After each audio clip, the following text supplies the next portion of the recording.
Okay, yeah. Okay, thanks. Okay, welcome to our first ever conversation with a coach, or conversation from the dugout, or in this case, maybe the riverbank, even if it might be artificial. We'd like to welcome Craig Morris to our website. We deliberately picked Craig. Basically, one of the reasons why is that we get a lot of people telling us that constraint-led approach only works for games. And we want to share stories with coaches from a wide range of sports, and I think unique individual sports such as canoeing. So welcome, Craig. We're going to make this more of a chat rather than an interview.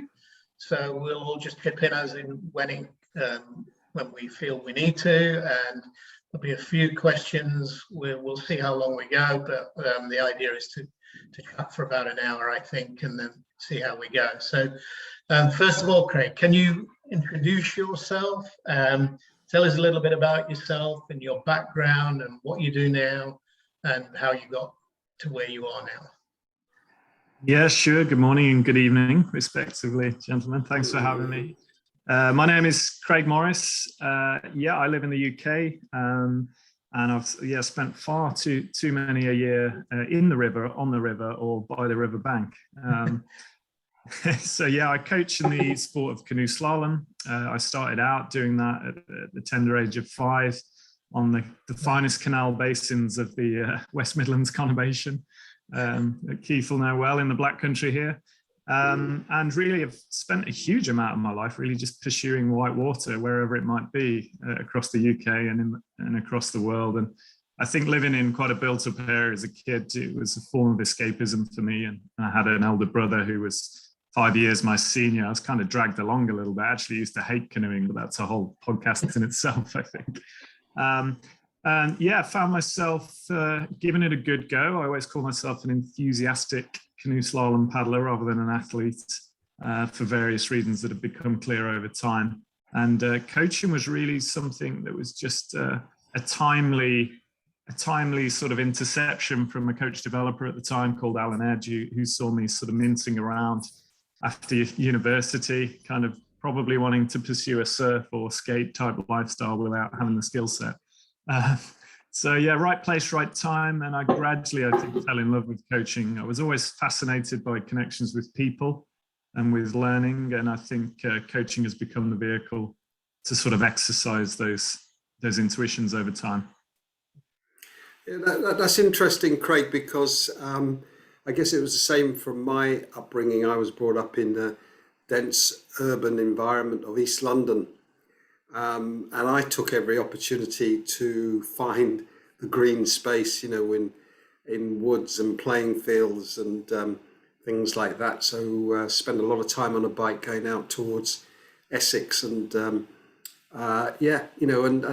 I think that's kind of conducive to an active lifestyle for exploration when it's not right on your doorstep. Absolutely. I've no doubt traced your steps across Epping Forest a few times on foot then, Keith, over the years. Right, yeah. I just in the visions in my head of you in the canals around Birmingham of your affordances of shopping trolleys or burnt out cars or something, but maybe that's just a false impression of Birmingham. Well, there is a little story in that some of my earliest recollections are dodging half-end bricks off of a bridge on the basin just down the road from my parents' house there before my brother had time to get out and chase the kids off. So it was not too many miles away from that. So we did a little bit of canoeing.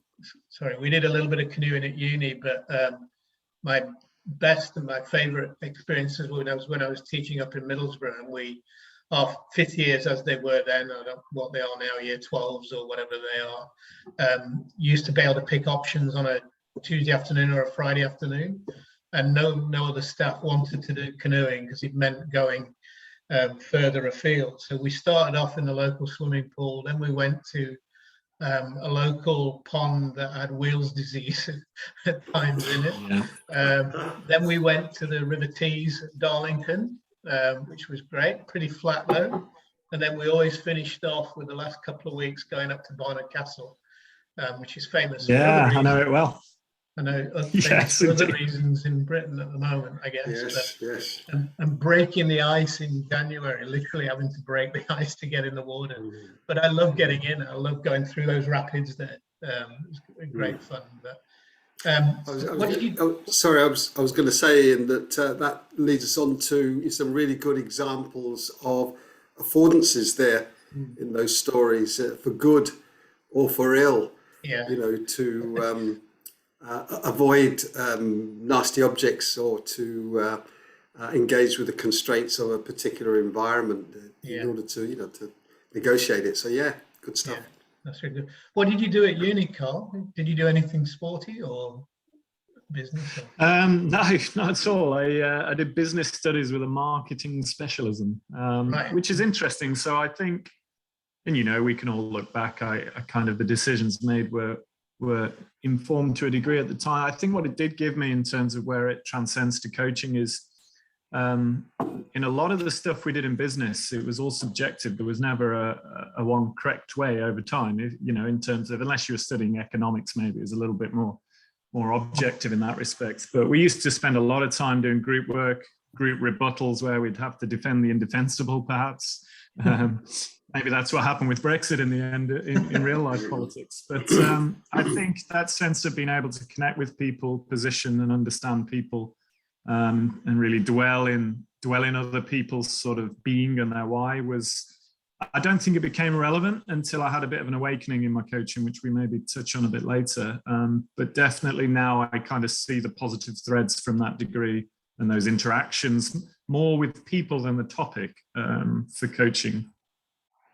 Yeah, I think that's really important, isn't it? No matter what approach you use, it's the people business, isn't it? And I think you can have the greatest skill acquisition theories in the world, but if you can't connect with people and you can't get them to emotionally buy in or to what you're doing, then you're flogging a dead horse, really. You're not going to get anywhere, are you? So, I think those backgrounds are superb, really, for helping you develop coaching skills per se as well. So so when you started coaching, what did it look like? What would a typical session contain, and what were your goals within that session, would you say? I'm chuckling away here because I think it took me 10 years to really understand why I was coaching the way I was coaching, actually. So my early years, I think, were driven almost exclusively by a vision of how canoe slalom paddling should look. A very aesthetic vision driven by my brother. I think he used to spend a lot of time watching a guy called Gareth Marriott, who was the epitome of grace, very swan-like, I'm sure working hard in many ways, but it looked very easy and very efficient. So we used to, I remember, spending many a cold hour on the riverbank in Nottingham, spying on Gareth Marriott's training sessions. So it's a very artistic picture. And I remember deliberately rebuking science. I think I would have come across as quite egotistical to some of my senior colleagues at the time, who ironically I went on to line manage down the line. But it was all about two things for me. It was about relationships and technique. So I think my interactions with people and my fascination with people and learning drove the relationship side. And I thought, exactly as you've just touched on, Ian, if I could build a connection with someone, then I already knew what canoe slalom technique looked like. And the marriage of the two was performance. So my early coach development exposure was, I recall heavily feeling like I was heavily coerced into finding a philosophy. I don't know whether you gents can resonate with that. And I really wasn't ready for one. It was, I remember pillaging one or it was a triangle, ironically, for this podcast in terms of Newell's work. And it had relationships on the left bottom, axes, technique on the right, and performance was an afterthought, really. I wasn't even interested in anything that interacted beyond that. So sessions by default, I think, although it was interactive, they were coach-led. There was a lot of what I would now call decontextualized work or impoverished work. So I was trying to manage biomechanics to, I did a session this week actually where I reflected on myself. My daughter was playing a jigsaw with me the other day, my youngest, and it was one of those where the picture is established in the book and then the pieces go on to the picture in the book. And that really epitomized my early coaching, I think. There was the clear vision, and the athlete then who came to me, I decomposed the athlete into segments, worked a bit of magic here and there and put them back together and expected a beautiful canoe slalom image and performance to entail. So yes, very sort of biomechanical work, managing body parts on flat water, and then expecting them over time to transfer into what I now see as this really uncertain, dynamic, fluid environment. And Craig, you that type of approach to coaching, where did it come from in terms of your experience and understanding? Were you trying to emulate another coach that you'd seen, or was it just this, you had this vision of this is what coaching is? Yeah. So despite paddling for nearly 20 years, Keith, I'm grateful that I was never that good, because I never really got exposure to consistent coaching. And I think that really enabled me to have, whilst I'm sure that was frustrating to me as a paddler at the time, as a young man, I think it gave me a blank canvas. You know, there's a lot of talk around sort of athlete to coach transitions, and there's some quality programs in place now to kind of develop people in that space in a more contemporary manner, I think. Yeah, I was, the only real guide I'd had was what my brother did, and he also wasn't heavily coached. So we just go and explore, but it was exploring against a predetermined model, I think. So I think I just worked with the person in front of me, Keith. I think that aspect was always there, was quite positive. I was never massively egotistical at that stage, despite perhaps in a pedagogical space, but I wasn't aware of that.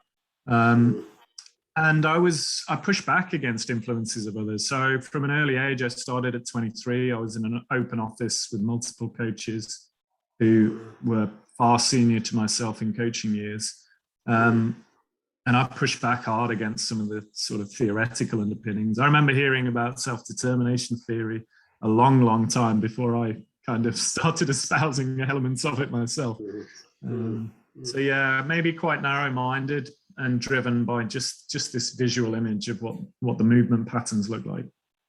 Yeah, and I guess part of it is would you say that this is correct? There's a slight subversive tendency in your personality profile that kind of guided you towards, you know, sort of pushing back and not really trying to accept the status quo, how things are done, how things have always been done in the past. Is that true, or is that too much? Yeah, no, it's an interesting read. You've got me thinking there, Keith.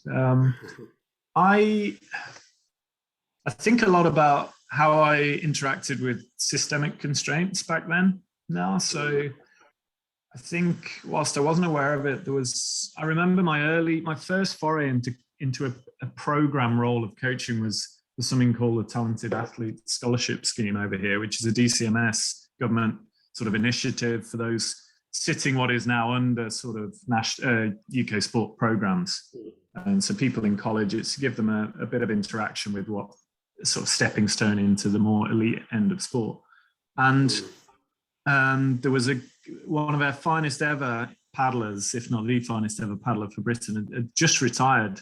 And when there was an expectation of the group I ended up taking on that guy would take the role. And when I was employed, I think and one athlete I was fortunate enough that we built a relationship where she could really be honest with me and give me this feedback. I was really disappointed when you were put in the role, because I was expecting this, you know, legend of the sport to come and coach me in this role, and that didn't play out. So I think there was always an element of knowing I needed to earn respect, wanting maybe a little bit of internal sort of fight to prove people wrong or to prove myself within the systemic constraints, because I wasn't a particularly highly skilled paddler. I certainly wasn't a successful paddler in terms of performance. I didn't have a coaching background. I didn't have an academic background in sport other than at GCSE. And I'd kind of fell into a lucky place of this coaching role. So I felt like eyes were on me to make a difference a little bit. And of course, my motivations then were probably ill-placed in that they were taking someone from A and dropping them off at B to prove my worth in this environmental interaction. And that's changed massively over time. I wonder, it made me think from what you were saying, Keith, that the sports people who break open a sport are often brave enough to go away from the standard or the norm, and I mean, Fosbury would be a great example, wouldn't he? And I love the story that he had to sneakily do it at the weekend when his coach wasn't there, because his coach wouldn't let him do it because that's not what it looks like. And then, I mean, we see stories in lots of sports where the geniuses, as whatever they call, don't do it the same as everybody else. And I've often asked coaches, do you have this perfect template of what it should be done like? Yeah. Well, tell me your 3 greatest players or your 3 greatest athletes that you've ever seen. And they go, A, B, C. And we go, well, did they all do it to the norm? No. They all did it in their own way. Well, why aren't you then going to the book model rather than this? Oh, well, they're the geniuses. The rest of us are normal. The rest of us are average or whatever. I can thread in there, Ian, perhaps with an example, because I was thinking about this last week. So I used to travel over to the River Trent in Stone in Staffordshire once a week as a program representative to support the club. And the coach of the club, legendary coach Andy Neve, I was fortunate enough to co-coach with him on the bank and spend a lot of time. And I would say he's quite an analytical coach. And we both at that time, I remember actively suppressing creativity when I look back on it now. So, and there were a couple of youngsters in particular that just wanted to mess around in the kayak. They wanted to, if they couldn't whack the tail down and put it on end round a gate, they wanted to fill it up with water to give them the affordance to do so.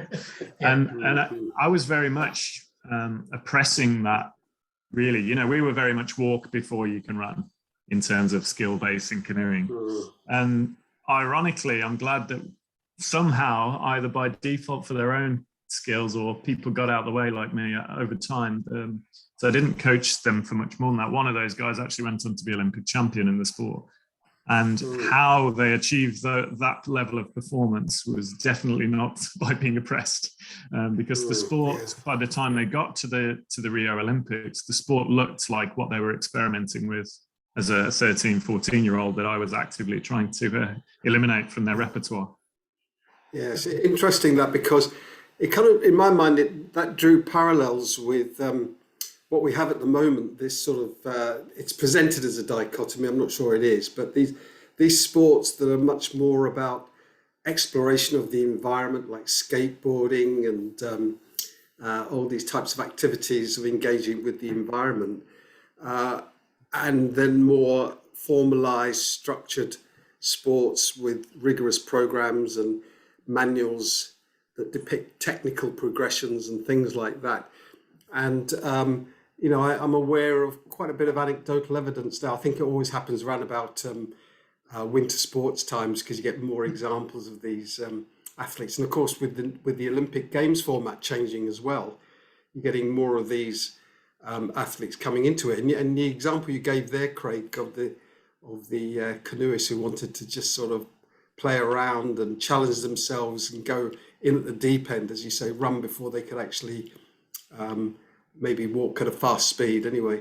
I didn't realize actually but there could be a parallel with that, with those sorts of sports and activities. I think it goes with everything here. I mean, I'm involved, as you know, I'm involved in a project looking at how Tiger Woods developed his game, and play was massively important part of his upbringing and exploration, and just, being daft, being silly, really, like putting the ball underneath the course, the hole marker, and can you get it over it? Can you do this?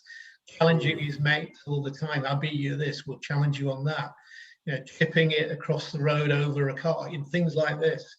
I think that's that creativity that he was allowed. I think if we did that, we'd be in potential trouble. But and you link that as well then with the backyard games concept, as they call it in Australia, or jumpers for goalposts, or street basketball, and the way that the culture of a sport and the culture of society encourages a way of playing, that way of exploring. Like New York basketballers are renowned for their ball handling and their shooting because of the games that they play and the culture. And there's got to be a bit of flair on the end of it, a bit of mayonnaise, so that you can have a go at your opponent when you beat them. And so this, I think that's such an important part of learning, that I always go back to thinking about what Rod Thorpe and Bunks used to say around the teaching games. They go into playgrounds and watch these kids, or before a lesson, doing these amazing things in basketball or whatever, and then the teacher would walk in, right, stop that rubbish, we're going to do it properly now. It's I was thinking last week I was playing a few games with my daughter, and I'm still yet to find a better designer of games than my 8-year-old daughter. Incredible. Be a genius. She needs to be a teacher and a coach when she grows up. I wonder if we get it suppressed out of us over time, because I'd love the the interaction she has and the creativity of the ideas. Wonder whether the systemic constraints and traditions of our sport kind of iron that out of us over time. Trying to capture a new society, something to aspire to. Yes. And of course, in society, a broader trend towards not playing outside unsupervised. We began this chat talking about exploring canals and riverbanks and forests and paths, and you see an open space and you see an affordance for kicking a ball around in different ways, and there's less of a trend for that now. And with that may go opportunities for children to explore, challenge themselves, challenge their friends. And this is what I think it is actually linked to a slightly subversive tendency. I don't want to overplay this, but a slight subversive tendency that you don't really need to go through formalized programs of instructions. Obviously there is a channel there, a route there, and it is of some potential benefit, but there's so much to be gained, and it would be it wouldn't be a good thing if it was as you say, compressed, and opportunities, whether it's teachers and coaches, to explore and vary and try things, to challenge themselves, sometimes get it wrong, sometimes to get it right, and of course the kids as well, the actual athletes themselves. It's something that Ross Pender and I have been talking about quite a lot over the last couple of weeks, is that we want our the 3-stage sort of model of explore, discover and explore, stabilize, and then exploit. Well, as a coach, we want our coaches to develop that mindset as well, where they're willing to do some exploration. And this comes back to, can you do that at your level, Craig, or do we need somebody who's not quite as invested, or where the consequences aren't quite as dramatic if we get it wrong, where we can just learn and explore about being a coach before we're given the Tottenham job, or the Arsenal job, or whatever it is. And then we can't risk alienating players or failing, otherwise our jobs are gone anyway. So. Well, I think I can only speak for myself here, Ian, obviously, and I'm mindful of that. And I think there are affordances that invite me to have gotten to this position, and I've talked about this before. The sense of stability in my life, financially and socially, and things like that, I think enabled me to be really at one with my role. That if it did go wrong, and I'm always the role of myself is to facilitate the interaction of the athlete with the environment, and it's not about me. But if we choose to explore together and be creative and go down different methodologies of practice, then I'm happy that if that goes really wrong, and it goes wrong in a safe space for them, then if I lose my job, I can handle that. And I think that invites it in itself. So that's why I say really clearly that I can only speak about myself.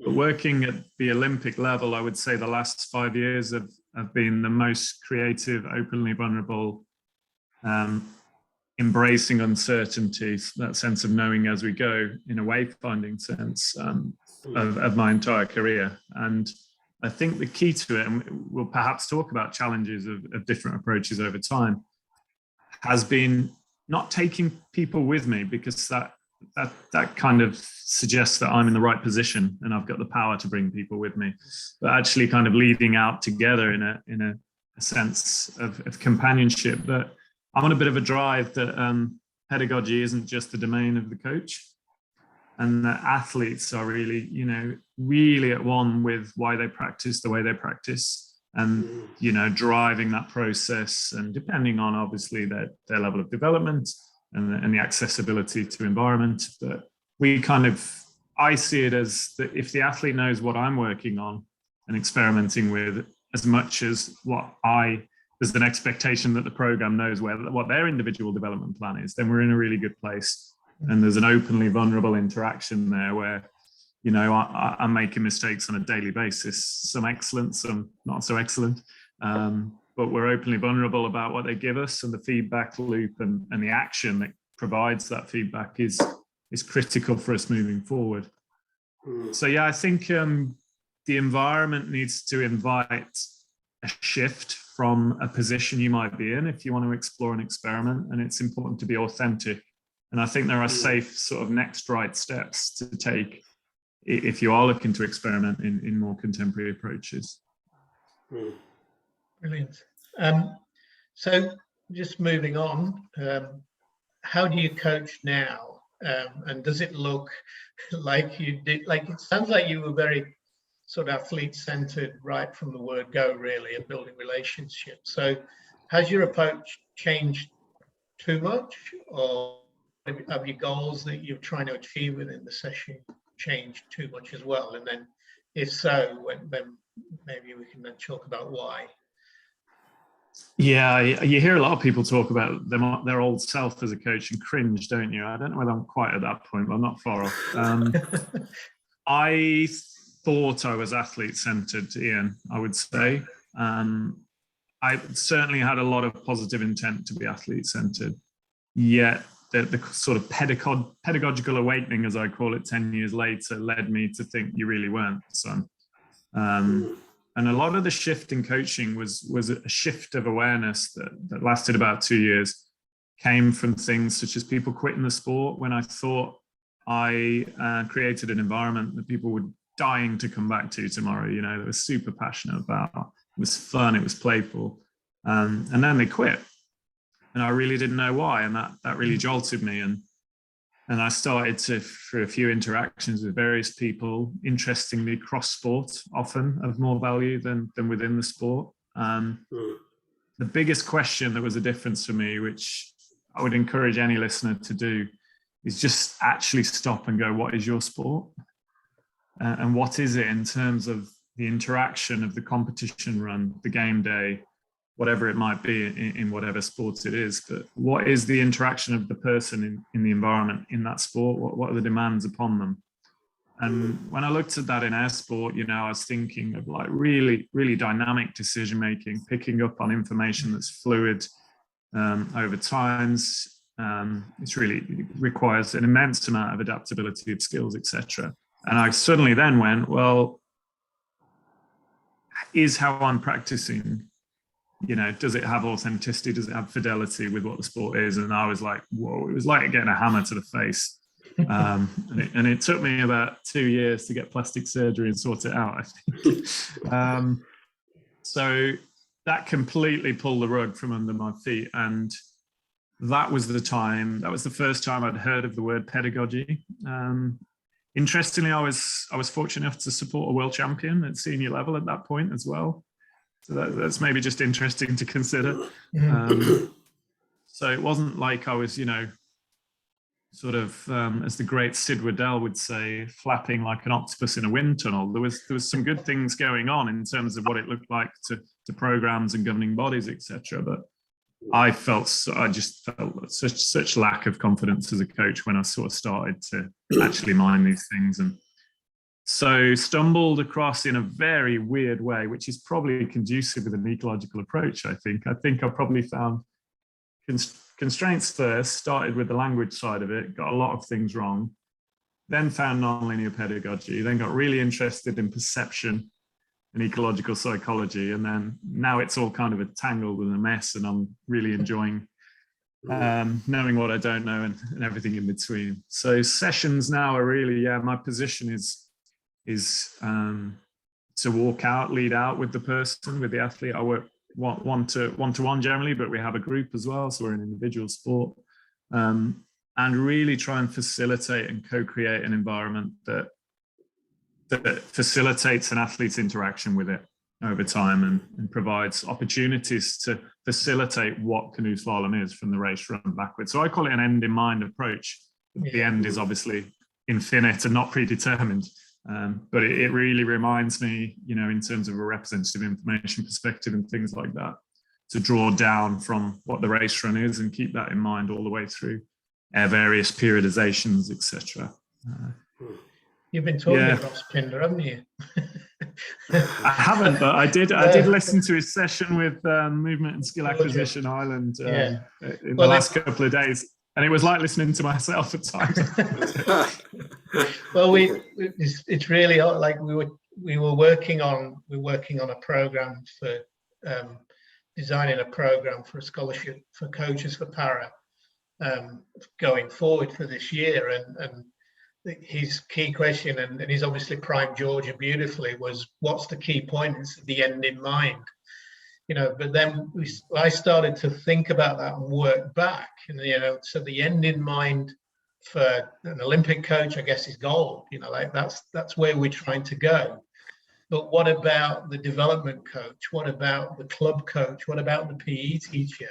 What is the end in mind there? And I said I'll share it.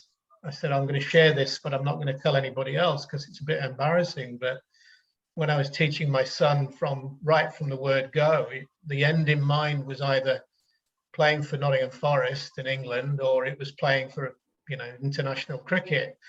But you work back and you go, well, how do you get there? If that is the end in mind, the only way we're going to get there is if I get it, or if he falls in love with the sport.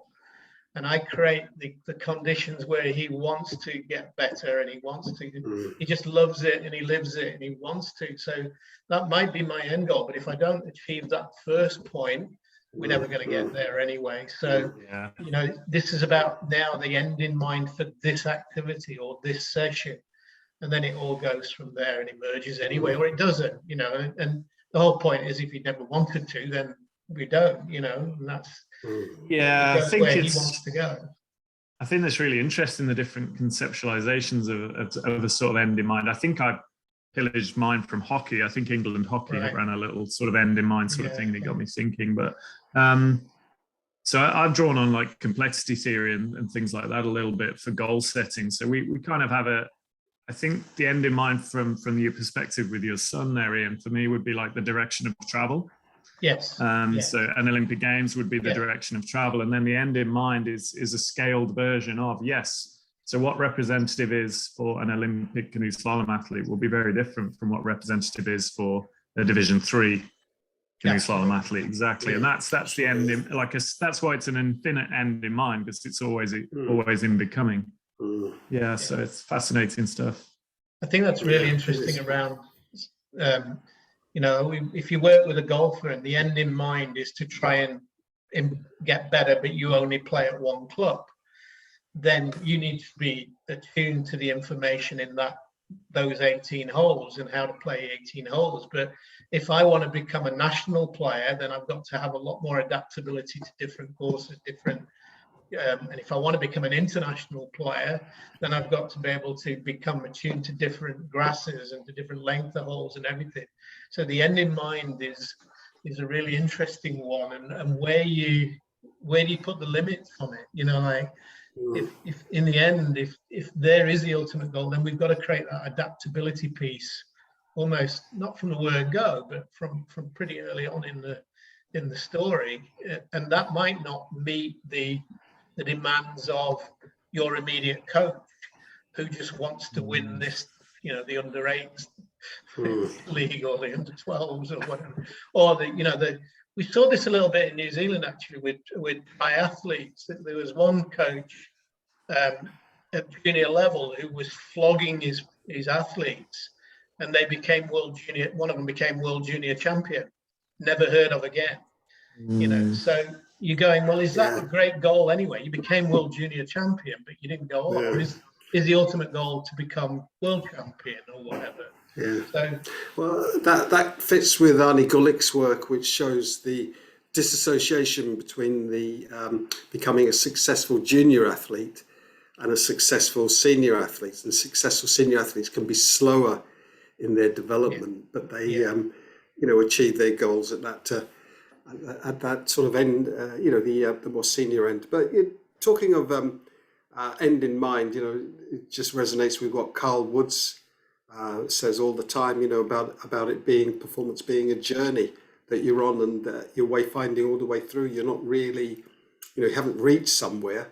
You're on this journey, and we need a process-oriented approach to help us with it.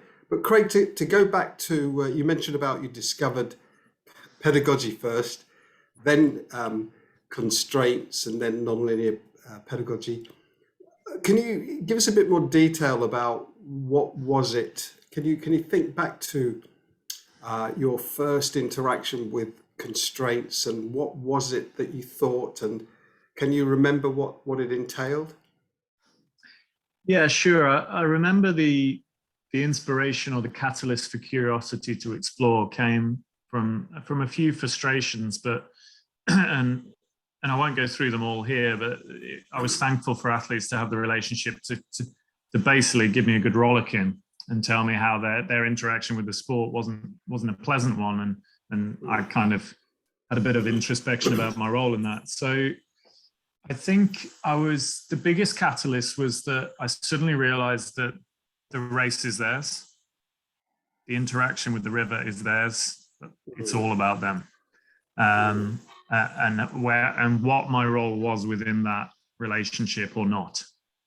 So I was looking for a way to challenge some of my interactions. The biggest driver was one situation where an athlete, they would commonly go, I knew you'd hate that stroke when we're watching video about it. I knew you'd hate the way I did that. And I used to go, yeah, you're right. Yeah, I really did. Thanks. I'm getting through to you, hammer the nail in a bit more. And over time, as I had this awakening, I kind of thought, wow, I'm adding in information that's not relevant to the task here. And they're basically playing out a DVD of my voice in their head. I got really uncomfortable with that. So I think when I found sort of constraints and nonlinear, the first shift I can recall was a change in language.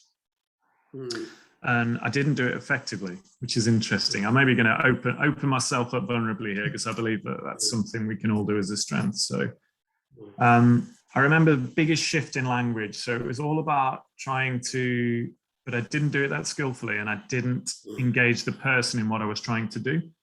So, the language change was trying to draw them to the solution I had in my head, but pretend that it was owned by them, if that makes sense. I'm struggling to think of a specific question I would ask by now, but I remember one real interaction with an athlete who I still coach now, actually. And it just felt really patronizing to them. So I'm peeling back the onion layer, and they still haven't got the answer, and they knew they hadn't got the answer. I knew they hadn't got the answer because I had one in my head.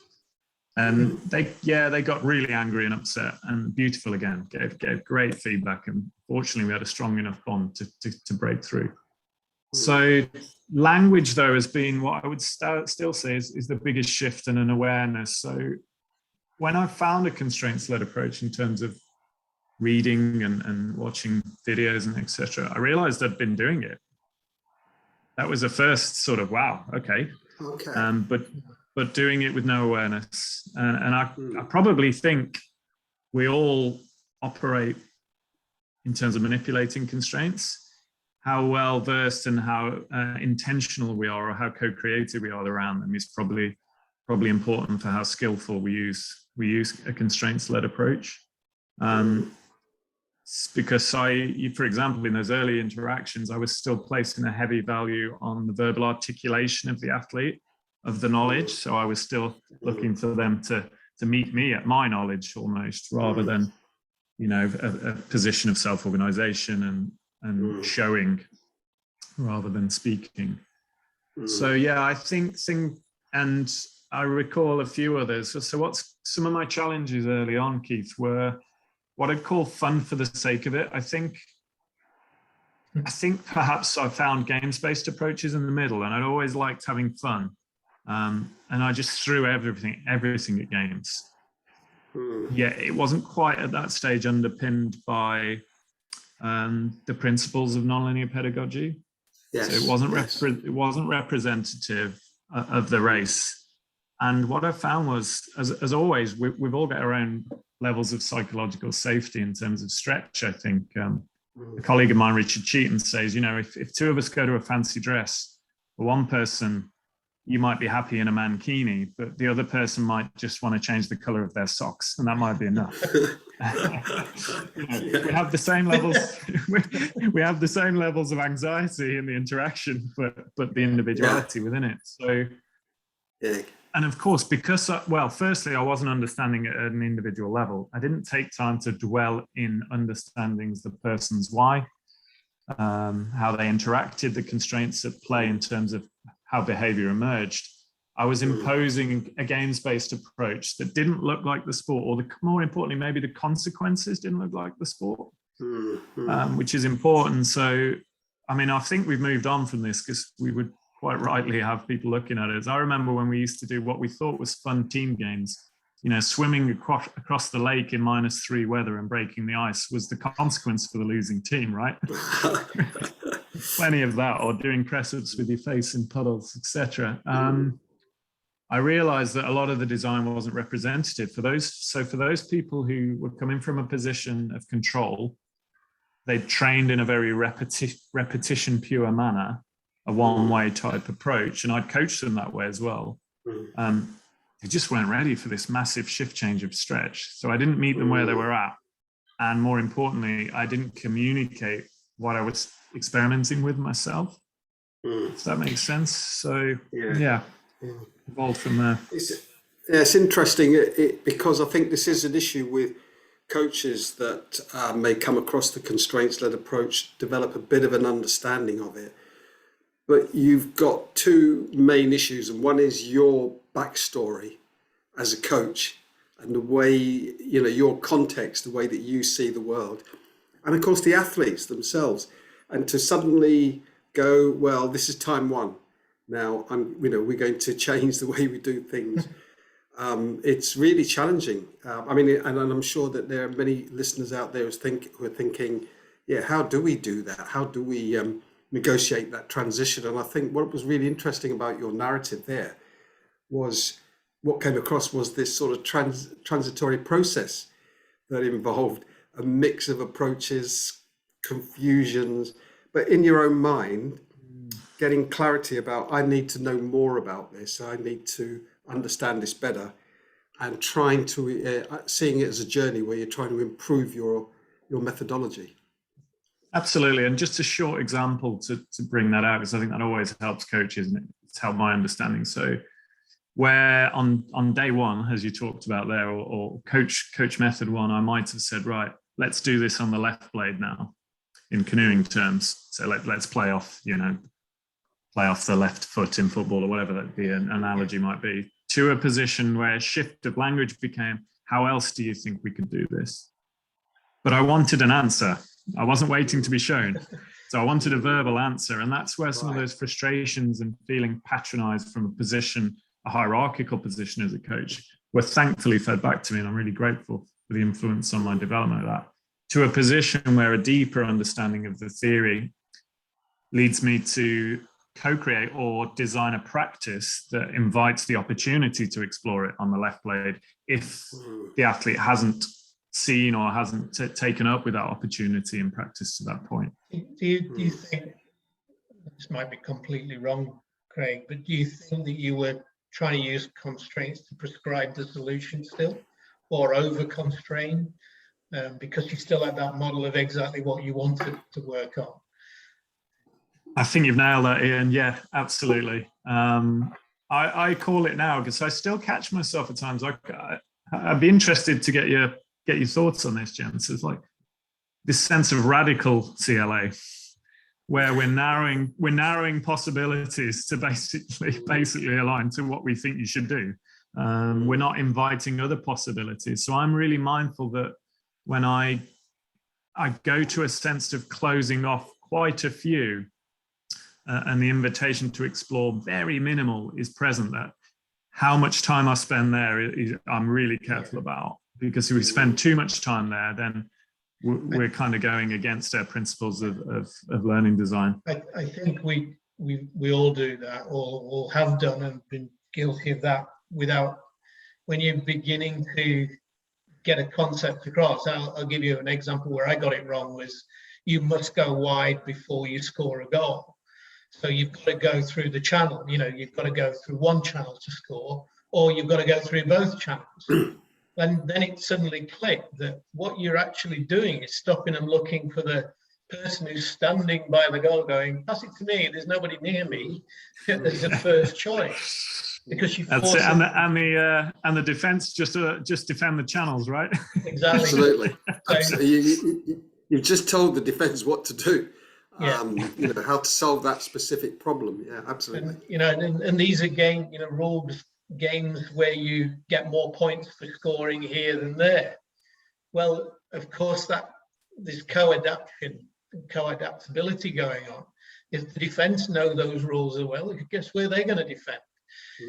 So it becomes a game that's non-representative because we overprescribe the solutions rather than. And I think one of the key things was knowing when to use the affordance, wasn't it? Of choosing, you can choose not to use it. Like you can choose when it's not appropriate to be there. And I know Danny talks about two defenders just being just wide enough apart just to invite you to make the pass through, because it's like a honey trap. As soon as you go in, bang, they've got you.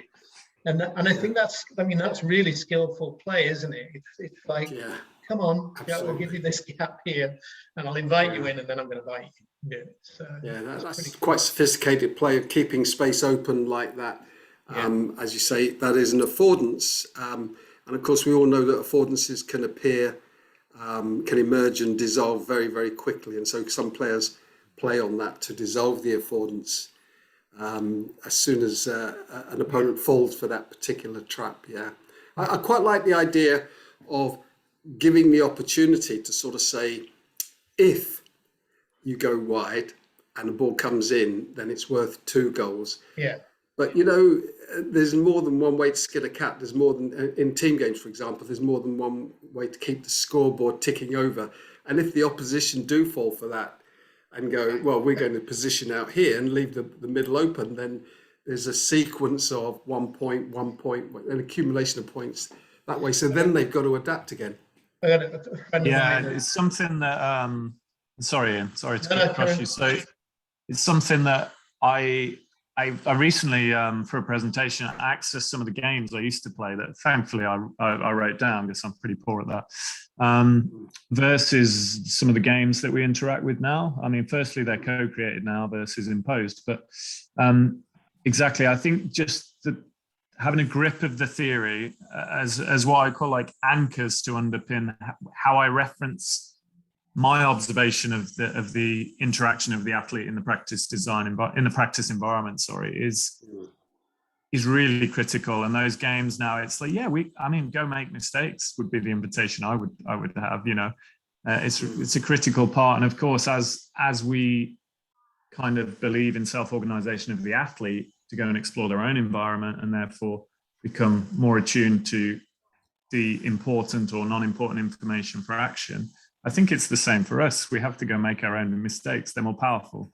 And as long as we're vulnerable about them. So the games I look at now are definitely more considered from, does this look like the race? Does it have the same at the end in mind? Does it have that level of, so for decision making for us, are we taking on what might be a straight move versus a spin move? What are the risks and rewards to doing that?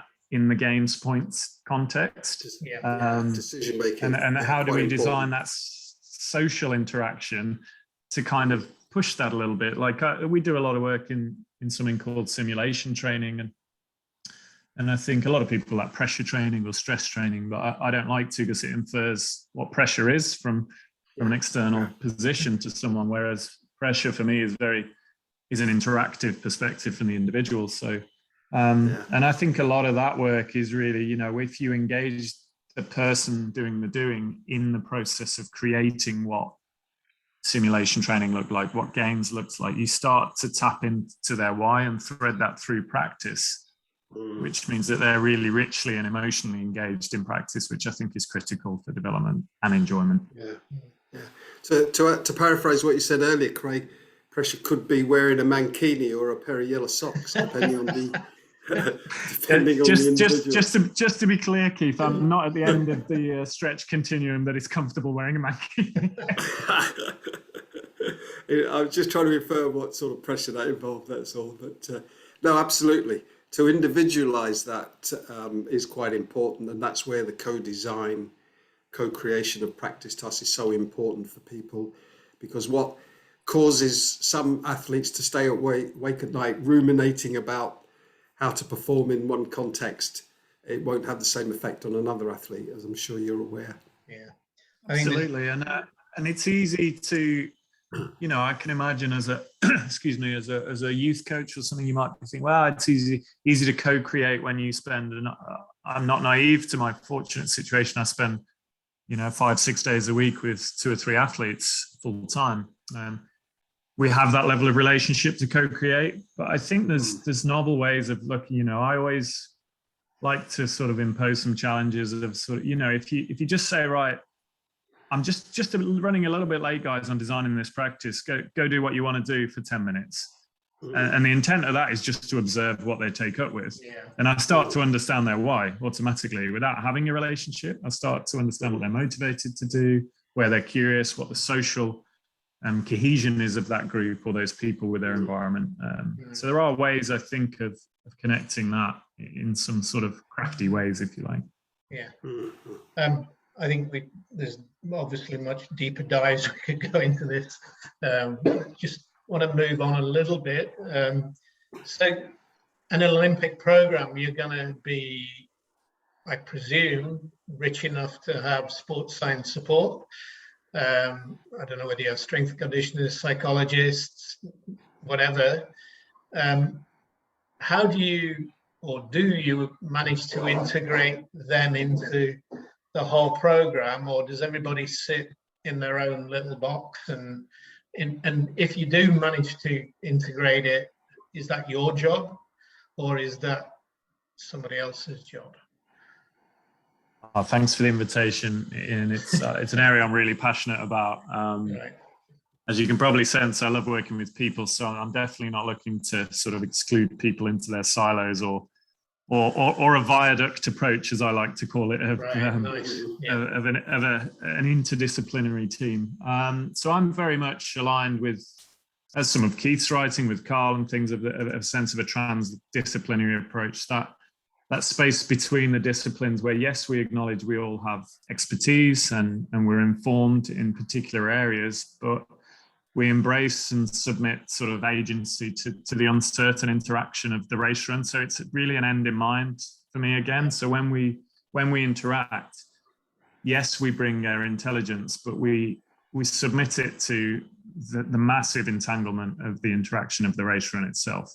So therefore, we don't own or control.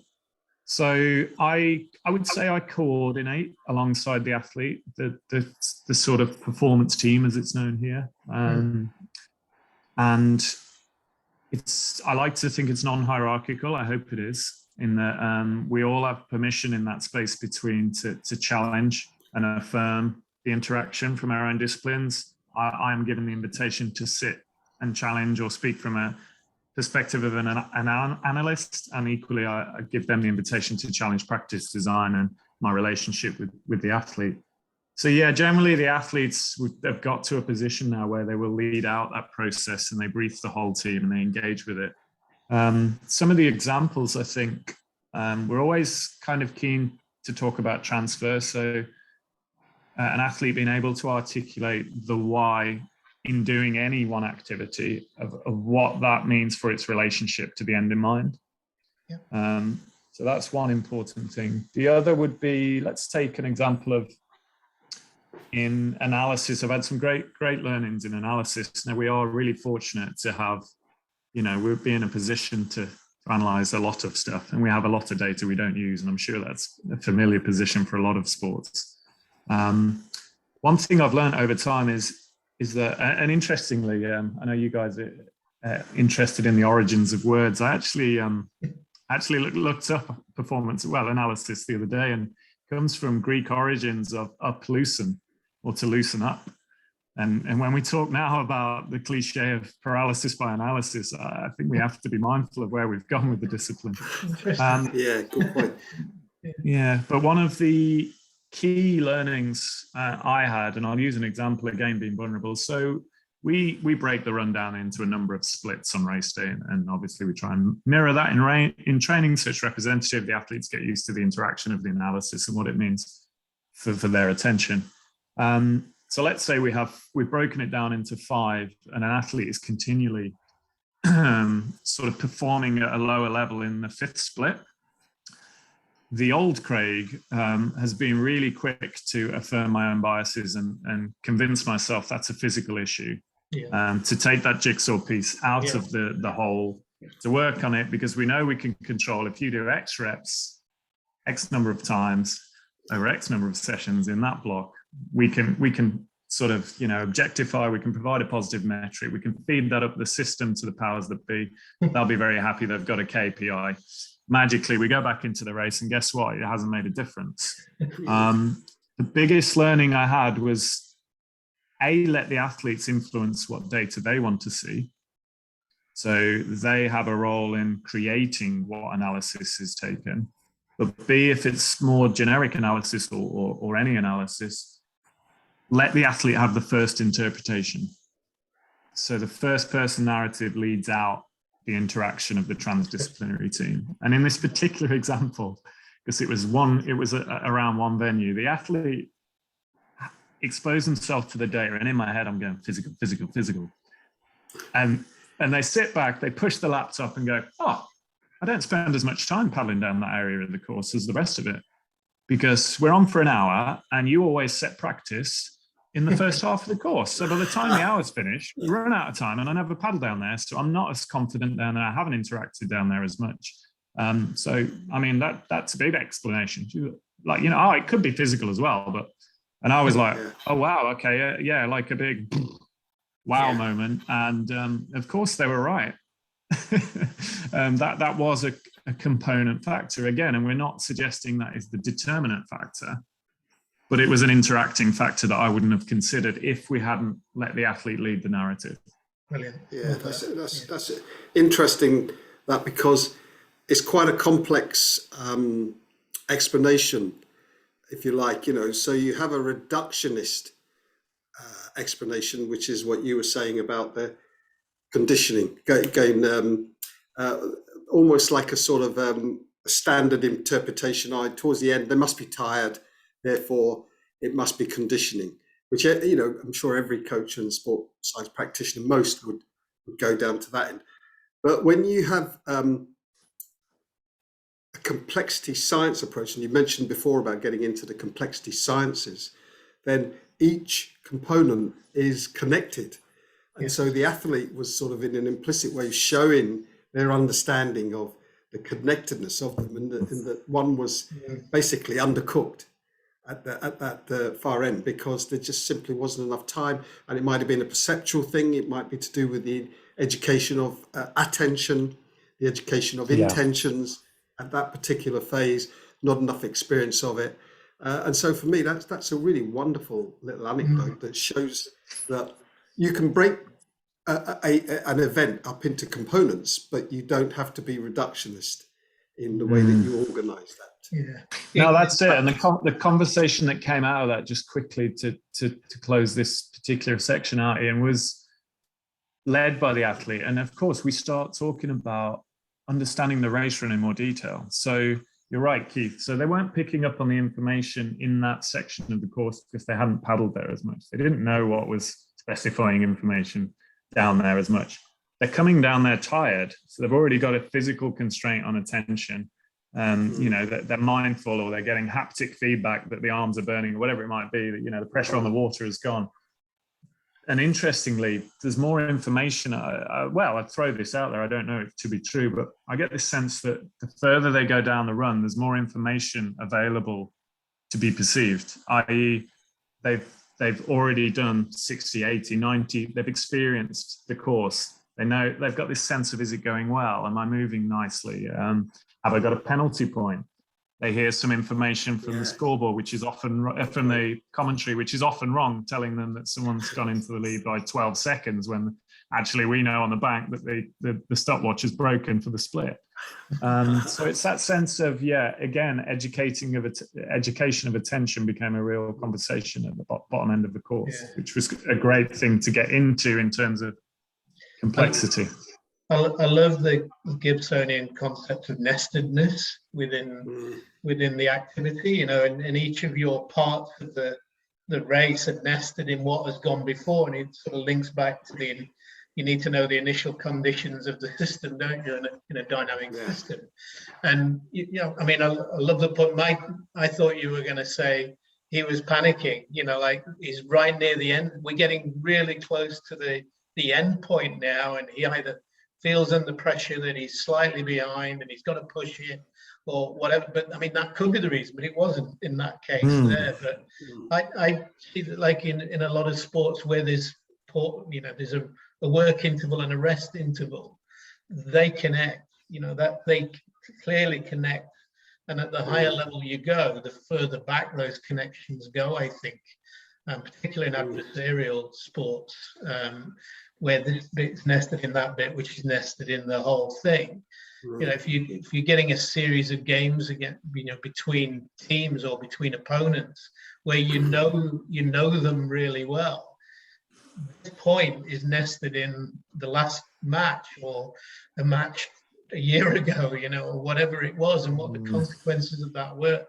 And I think, you know, that's where it gets really complex, I guess, in trying to take all that into your design. But it made me worry, you know, no, not worry, but, you know, this additive bit, we'll break it up and then we put it all back together, feels a bit like task decomposition in a way, where the flow change, you know, the flow of what's gone before changes as we come into this gate, but we've started at this gate, but this is part two, rather than we would have come into this gate with momentum or with, you know, da-da-da-da-da-da. So I think that's a really interesting challenge, breaking races. I had just a little quirky note from this week. So I was doing a presentation for a university this week, and there was an aspect on nonlinear pedagogy, and I was asked about analysis because I think there's an MSc course which some performance analysts are on, and I did actually start considering the interaction of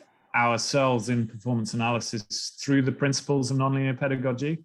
And I didn't get enough time really to explore it fully, but I think for me, there was a lot of sense in before we step into or lead out into an interaction of using metrics or analysis or technology or whatever it might be, actually sound checking them by the principles of nonlinear pedagogy seem to have a little bit of worth. And I'm curious to explore that a little bit more, actually.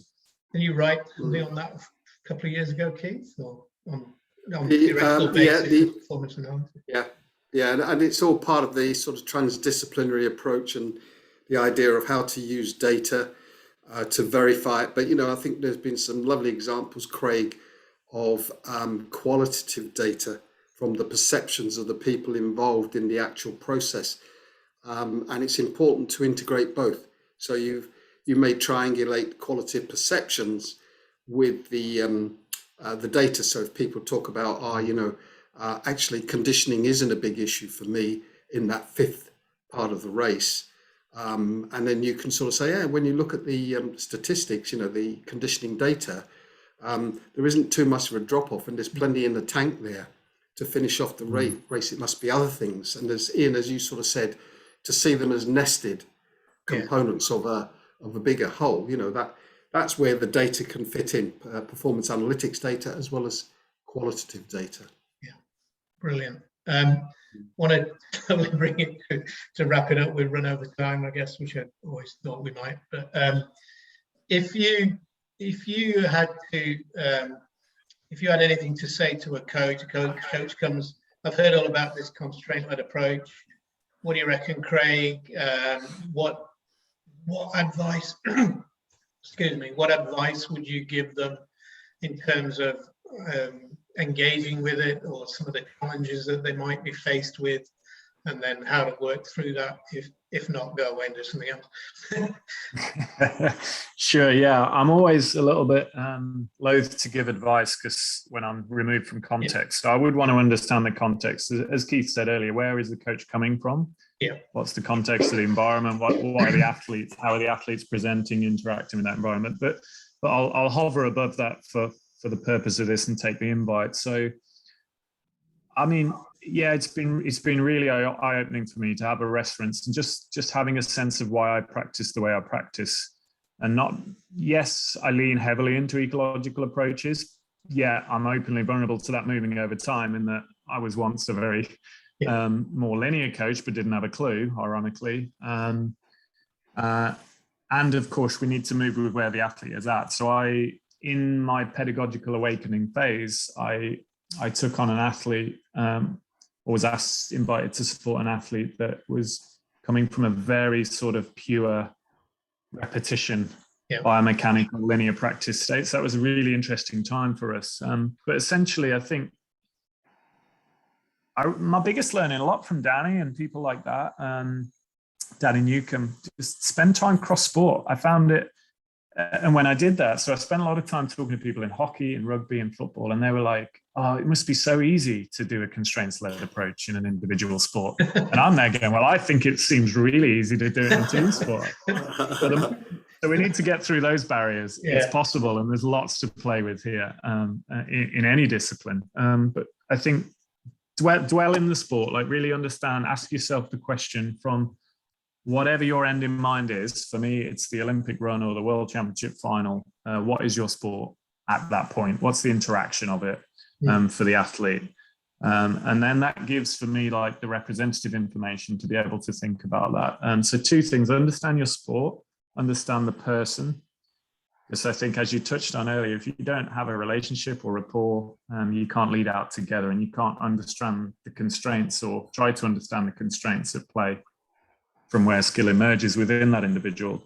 But yeah, so I think the sport and the person, and then practice, I think, but practice with humility and lead out together. So not necessarily take the athletes with you, but, put it by them. Like the first time I sort of, what I then call my coaching philosophy, I conveyed my coaching philosophy to our group. I was like, why haven't I done this for so long? Now I call it my principles of practice. I think I'm a bit unsure about philosophy these days, and get into it through a co-creation perspective. And that can look like with players, with athletes, or it can also look like coach to coach. That sort of safe to fail experiments is what I call it. So ensure the people in front of you are psychologically safe with the things you're manipulating, that it looks like the sport, and that you've got feedback loops. And the main feedback loop, of course, should always come from the person doing the doing. It strikes me a friend and fellow coach developer, Ashley Ross, who worked with ICC Cricket, has always been very strong on where do you practice your coaching? Players practice, athletes practice. Where do you practice? And I think that's a really important part of your reflective process, isn't it? And that being brave enough and being vulnerable enough, as you said, to try things and get it wrong, and sometimes push the limit, or push it and go, what, that was rubbish. We'll go back on that one. We'll throw that one in the bin. We'll move on. Yeah.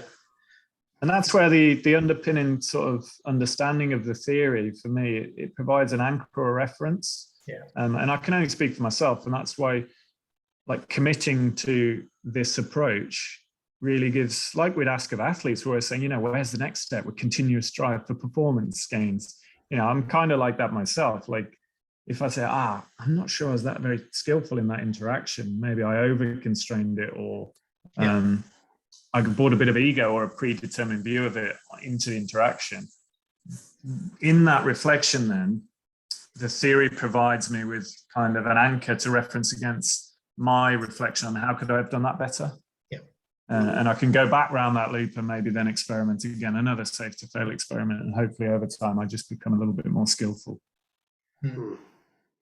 Excellent. That's great. I mean, I'm really fascinated to hear you both talk about it. And it makes me thankful in some ways that I've got the fairly simple job of developing the theoretical ideas, working with colleagues, advance understanding and knowledge, application as well. I mean, I've heard in some quarters people talk about constraints-led approach as if it's dead easy. You just sort of let the game be the teacher, or you just sit on the side and let things emerge, and learning will magically emerge. But listening to you both, and I was aware of this before, but the anecdotes you provided, it's so complex because it's easy to get it wrong. It's easy to over constrain. It's easy to under constrain, getting the right balance.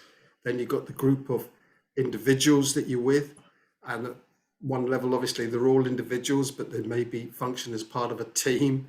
And to hear that team coaches think that individual coaches have it easier, and individual coaches think team coaches, it just adds to the complexity of it. And so, it's a fascinating journey, but it's really important, I think, for developing the best coaching practices that we can help to develop. Yeah, I mean, what this conversation has sort of made me realize is that the philosophy, or the theory, is almost shapes your philosophy as well. And we hear people say, "Oh, well, you can give it whatever you name you like, but coaching is the same, whether it's a constraint, whether it's traditional, whatever." But in the end, the underpinning philosophy that you have, or your principles of learning, shape what you do. And I think that's really your point that you were making there, Craig. And Keith, I know I've heard you talk about fads, being protected against the latest fad or the latest fancy. I'm sure there must be some great silly additions to canoeing that will help you put your elbow in the right position or whatever. And you read about them every day, and you're going, what's the principle behind that? And I think that's the strength of having a theoretical approach, I guess, whether it's whatever theoretical approach it is in some ways. But that's brilliant. Just want to wrap it up a little bit. Is there anything that we've missed, or anything that you would like to say, Craig, or have we just about nailed it? I mean, I'm sure we've missed all sorts. No doubt we could go on for a very long time, but I think hopefully it's been a useful session for those listening. Certainly any interaction like this is really valuable for me. So thank you, sort of sound checking my own understanding and hearing from yourselves. And just to thank you to you guys. This is our first virtual meet, I think. But having been across a lot of your work, Ian, I think I texted you the other day. My first interaction with a constraints-led approach was a podcast of yourselves when I was running up the Jebel Hafit on the UAE Oman border, a 11K straight climb in the baking sun on a road. So it's a really vivid recollection of your podcast. And Keith, obviously, the way you guys push the research forward and invite other people to lead out with you, I think it has a big impact on coaches in the ecological domain. So a massive thank you on behalf of all of us. Keep up the good work. Well, also thank you, because as you'll be aware, there are a lot of coach practitioners at high level sports who are now publishing their work, so they have a good enough understanding of the theory and the science, and they're confident enough to share their practice.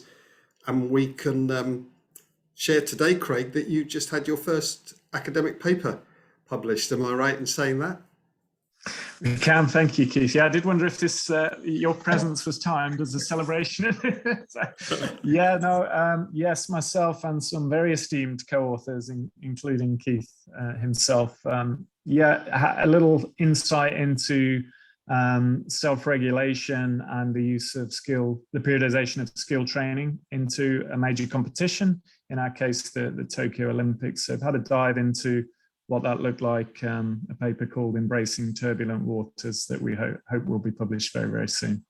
I'm amazed Keith allowed you anything a bit creative on that title. He usually shuts down silly time. No. I think it must I be, think it warranted. a first paper affordance, perhaps. Yeah, I'm certainly. I think that means we have to bring you back at some point to talk about that. And that's something that we want to do is actually when people publish work like this, we want to really get into a bit more depth, and maybe at some point later down the line we can bring you back on with your co-authors to talk about that work, because I think there's so much we can learn from that, and I'm sure it's could be a fascinating read, and advance the area again. And I think, you know, that it's a relationship where we're all trying to work together, isn't it, and take it forward. And one of the challenges I think we've always been aware of is, you know, as my friend said, you sit up there in your ivory tower, and that's one of the things we wanted to get out of the ivory tower and actually engage and work with people. And I think that's one of the things we've always been able to do. And I think, you know, we're still practicing as well. And I think that is really crucial to developing your own understanding of the theory, never mind the practice. And I think it's the practitioners who often advance the theory, isn't it? Historically across all fields. So, Absolutely. Yeah. So pull it all together there. Thanks again, Craig. And first of many, I hope, as we go down the line. Thank you. Indeed. Thanks, Thank you very Craig. much. Thank you. Thanks. Bye-bye. Somehow stop recording. Yep.